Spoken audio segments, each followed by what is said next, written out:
je suis ravie de vous retrouver aujourd'hui afin de vous présenter le book haul du mois de janvier.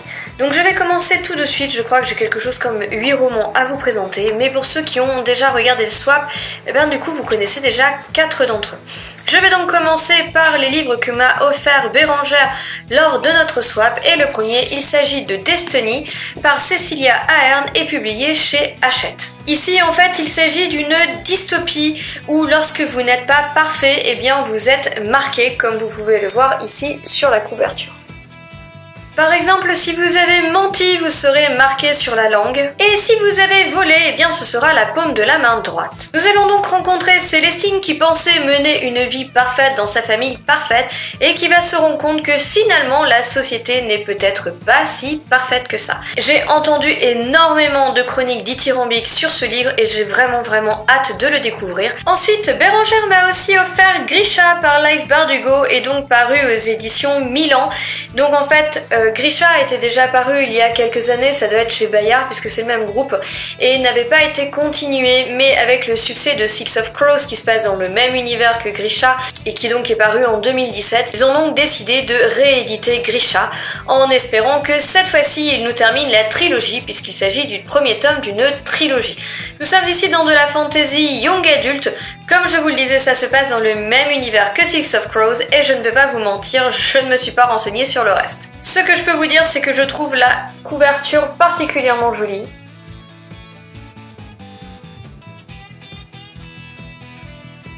Tout en sachant que je ne sais pas si ça se voit, mais ici c'est tout en dorure. Et les petites têtes de cerf en haut aussi sont toutes en dorure. À l'intérieur, rien de particulier, si ce n'est tout de même la carte du monde, ce qui n'est franchement pas négligeable et toujours très intéressant, notamment dans les romans de fantasy.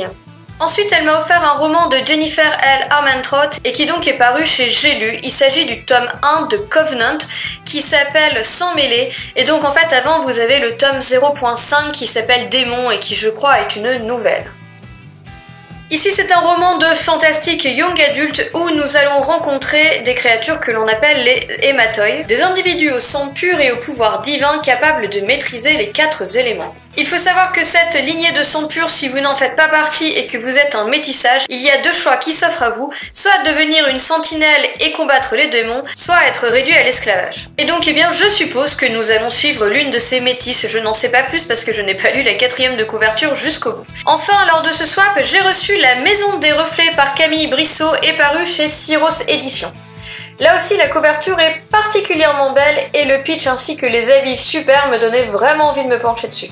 Ici en fait c'est du fantastique qui se passe dans un très léger futur puisque je crois que nous sommes en 2022. Et donc la vie a un petit peu changé, notamment grâce aux maisons de départ. Ce sont des maisons en fait où vous pouvez aller pour revoir les défunts puisque leurs images vont apparaître dans des miroirs je crois. Et donc on va suivre un personnage qui a grandi entre ces murs, ses meilleurs amis sont donc des reflets jusqu'au jour où apparemment il va rencontrer une jeune fille bien vivante. Il faut savoir qu'il fait partie des livres qui ont été sélectionnés pour le prix de l'imaginaire, le PLIB 2018 et que donc on a prévu de se faire une lecture commune en février. Ensuite je suis allée faire un petit tour chez France Loisirs et donc j'ai pris 2 livres sur Versailles que je n'ai pas sous la main puisque j'avais un livre gratuit et je ne sais plus quoi. Bref, je ne les ai pas sous la main mais je me suis aussi procuré Un palais d'épinay de rose par Sarah J. Maas. En fait c'est un livre qui à la base ne me tentait pas forcément plus que ça, mais j'en ai entendu de telles chroniques que je me suis dit que j'allais me pencher dessus. Et donc, eh bien, pour être sûr de ne pas être déçue, je l'ai pris chez France Loisirs parce que du coup, il est moins cher, tout simplement. Et c'est exactement la même couverture et je pense que le format est le même. Enfin, je me suis procuré 3 autres romans. Le premier, il s'agit de La Nuit des Cannibales, écrit par Gabriel Katz et paru chez Pygmalion. Alors ici je l'ai acheté tout simplement parce qu'il fait partie des livres sélectionnés pour le prix de l'imaginaire 2018 et qui donc parle de livres qui ont été publiés en 2017, des livres qui ont déjà été sélectionnés.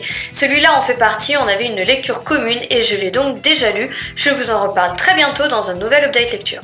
Pour vous parler par contre 2 minutes du pitch, on va rencontrer Maxime Deretz qui a 43 ans, à qui la vie sourit, il a une agence de mannequins, une belle bagnole, des belles nanas autour de lui, tout va bien, jusqu'à ce matin fatidique où il va se réveiller dans le corps d'un ado.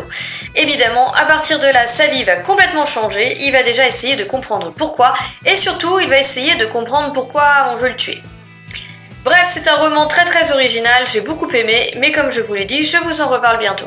Toujours dans le cadre du PLIB, je me suis procuré Mémoire d'ange par Michel Beck et paru aux éditions Le Gâteau sur la cerise. C'est ma lecture en cours, il doit me rester à peu près une centaine de pages, je trouve ça très sympa. C'est une histoire young adulte dans laquelle on va parler anges et démons, mais surtout potentiels. Les potentiels sont donc à la base des humains qui ont le potentiel de devenir soit gardiens du côté des anges ou chasseurs du côté des démons. On va donc suivre une jeune fille, Lily, qui a 17 ans, qui est l'une de ses potentiels et qui va donc devoir essayer d'échapper un petit peu à tout ça et notamment aux démons. Enfin, je me suis procuré une suite de sagas que j'attendais avec impatience puisqu'il s'agit de Testament, le tome 3, Humain, humaine, trop humain, trop humaine, écrit par Jana Debat et paru aux éditions ActuSF. Alors ici, en fait, nous sommes dans de l'urban fantasy, mais c'est un univers qui est très particulier, qui change vraiment des sentiers battus. C'est un humour aussi qui est très fin, personnellement, j'adore. Je trouve ça vraiment dommage qu'on n'entende pas plus parler. Je ne sais pas si c'est une trilogie et que donc ça se finit avec ce tome 3. Si c'est le cas, il est possible que je vous fasse une vidéo un petit peu plus spécifique sur cette trilogie parce que sincèrement j'adore. Comme je vous le dis, c'est original, ça change et ça fait du bien. On va donc en fait ici suivre Agnès qui est une clerc de notaire mais qui aussi est une sorcière et qui comme collègue de boulot a une sirène je crois et aussi un vampire et évidemment il va lui arriver pas mal de choses puisque l'étude dans laquelle elle travaille qui appartient à son oncle est spécialisée dans les affaires des êtres surnaturels, des êtres qui viennent d'outre-monde.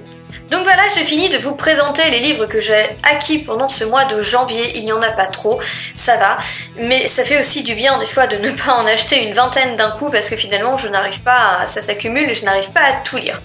En attendant, je vous souhaite à tous une très bonne journée, de très belles lectures et je vous dis à bientôt. Ciao, bye!